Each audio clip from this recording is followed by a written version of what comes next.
ಎಲ್ಲರಿಗೂ ನಮಸ್ಕಾರ ಸ್ನೇಹಿತರೆ. ಸೋಲುವ ಪಂದ್ಯವನ್ನು ಗೆದ್ದ ಬಳಿಕ ನಮ್ಮ ಬುಲ್ಸ್ನ ಕೋಚ್ ಆಗಿರುವಂಥ BC ರಮೇಶ್ ಅವರು ನಮ್ಮ ಬುಲ್ಸ್ ಆಟಗಾರರ ಬಗ್ಗೆ ಮತ್ತು ನಮ್ಮ ಬೆಂಗಳೂರು ಬುಲ್ಸ್ ತಂಡದ ಬಗ್ಗೆ ಏನೆಲ್ಲ ಮಾತನಾಡಿದ್ದಾರೆ ಮತ್ತು ಹೇಳಿದ್ದಾರೆ ಅಂತ ತಿಳ್ಕೊಂಬರೋಣ ಬನ್ನಿ. ಅದಕ್ಕಿಂತ ಮುಂಚೆ ನೀವೇನಾದರೂ ಬೆಂಗಳೂರು ಫ್ಯಾನ್ಸ್ ಆಗಿದ್ದರೆ ಈ ವಿಡಿಯೋಗೆ ಒಂದು ಲೈಕ್ ಕೊಟ್ಟು ನಮ್ಮ ಚಾನಲನ್ನು ಸಬ್ಸ್ಕ್ರೈಬ್ ಮಾಡ್ಕೊಳ್ಳಿ.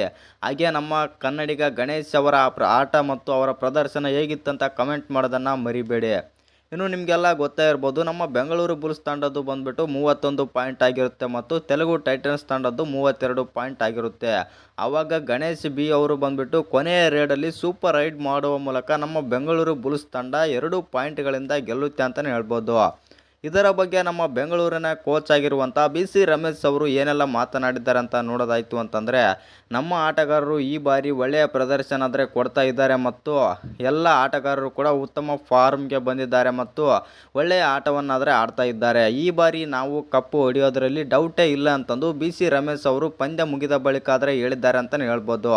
ಇನ್ನು ನಿಮ್ಮ ಪ್ರಕಾರ ನಮ್ಮ ಬೆಂಗಳೂರು ಬುಲ್ಸ್ ತಂಡ ಈ ಬಾರಿ ಕಪ್ಪು ಹೊಡೆಯುತ್ತಾ ಇಲ್ವಂತ ಕಮೆಂಟ್ ಮಾಡಿ.